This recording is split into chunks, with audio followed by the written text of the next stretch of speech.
वही वजह से गुरु मंत्र जब दिया जाता है तो भैया पत्नी को गुरु मंत्र मिले तो पति को भी भनक नहीं लगना चाहिए। पति के कानों में जब मंत्र दिया जाता है तो पत्नी को भनक नहीं लगता। कौन सा गुरु मंत्र मिल गया है, मंत्र कानों में दिया जाता है। और धैर्य से अगर आप सुन रहे हैं तो एक और बात बोलना चाहूंगा, मंत्र अगर आप जाप करें तो कोई दूसरे के कान में वहां आवाज जाना नहीं चाहिए। मंत्र के शब्द उनको समझ नहीं आनी चाहिए और मंत्र तब जाकर के सिद्ध होता है ना। साउंड बॉक्स में हम मंत्र चला रहे, सुन रहे, गुनगुना रहे। देखो नाम जप के लिए कोई नियम नहीं है, लेकिन मंत्र जप के लिए नियम है। मंत्र जप तो भैया नियम से होगा। माला लेंगे, आसन होगा, एकांत जगह बैठेंगे और फिर ध्यान एकाग्र करके आप मंत्र जपेंगे ना भैया। माला जपने का भी एक नियम होता है, सुमेरी होता है, सुमेरी को लांघना नहीं है। विनम्रता के साथ ये बात बोलना चाहूंगा, हम में से कितनों को माला कैसे जपना ये नहीं आता है ना। भले हम करते रहते हैं पूजा पाठ, लेकिन कौन सा पूजा किस रीति से किया जाना चाहिए भाई, निवेदन करना चाहता हूँ। पूजा पाठ में तो नियम ही होना चाहिए भाई। कई बार लोग पूजा में बैठे रहते तो कहते हैं हमारा भगवान तो भाव के भूखे हैं। अरे भाई भजन में भाव के भूखे हैं, पूजा पाठ में कोई भाव के भूखे नहीं है। जब पूजा करने बैठ जाते हो, अरे भाई यज्ञ तो विधान का नाम है। आप जब यज्ञ करते हो, पूजा में बैठते हो ना, तो वहां तो नियम ही चलेगा। वेद शास्त्रों का अपना प्रोटोकॉल है, अपना नियम है।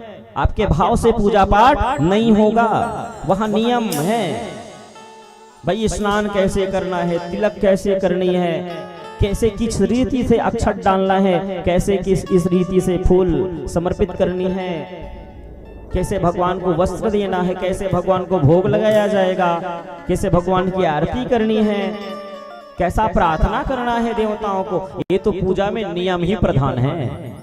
पूजा मनमुखी नहीं होती, ध्यान देना। पूजा नियम से होता है। आजकल पूजा पाठ लोग करते हैं, फल नहीं मिलता तो लोग आक्षेप करते हैं कि पंडित जी हम लोग तो कर तो रहे थे। अरे कर तो रहे हो भैया, लेकिन कैसे करना चाहिए भी तो पता होना चाहिए। पहले तो हमको विधि विधान का ज्ञान नहीं रहता और परिणाम थोड़ा कम आ जाता है तो हम उंगली उठाने लग जाते हैं ब्राह्मणों के ऊपर, संतों के ऊपर, शास्त्रों के ऊपर। भाई हम कर तो रहे थे, हमें ये फल कैसे नहीं मिला। भाई कैसे करना है, ये किसी संत के पास बैठिए, आप किसी गुरु के पास बैठिए और फिर जानकारी लीजिए वहां से। भाई बिना गुरु भाव निधि तरई न कोई और बिन जीव शंकर विरंची सम होई।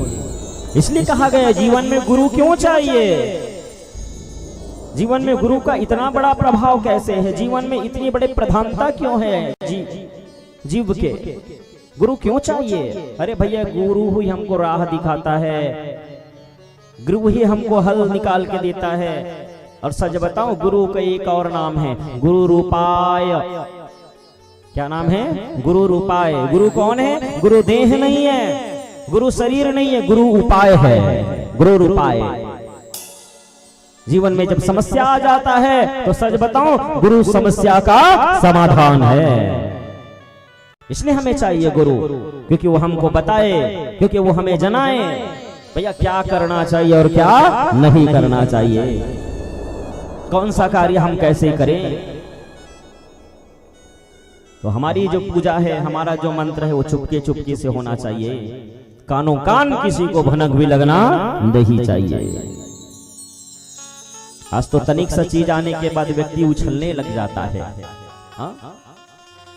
तनिक सा चीज आने के बाद ये तो मेरी रचना है, मैंने इसको लिखा है, खूब प्रचार प्रसार किया जाता है। हमारे जगह करपात्री महाराज हुए हैं। करपात्री महाराज कहा करते हैं आज जो भी कथाकार कथा बोलता है या कोई कवि या कोई लेखक अपनी रचना लिखता है, बुरा मत मानना, ये पहले भी किसी ने लिखा जा चुका है, किसी के द्वारा लिखा जा चुका है।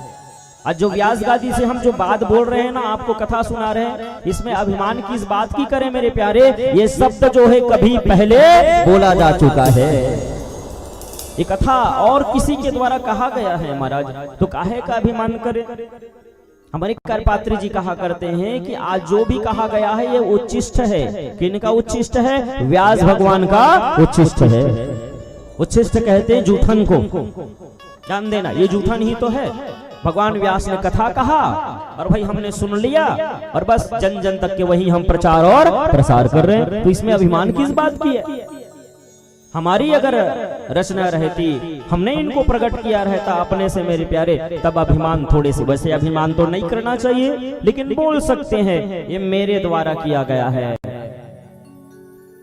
तो विनम्रता से बोलना चाह रहा था महाराज, निवेदन यही करूं मैं, ये अभिमान कोई भी चीज अगर हम करते हैं महाराज, उसमें सूक्ष्म रूप से भी अभिमान होना नहीं चाहिए।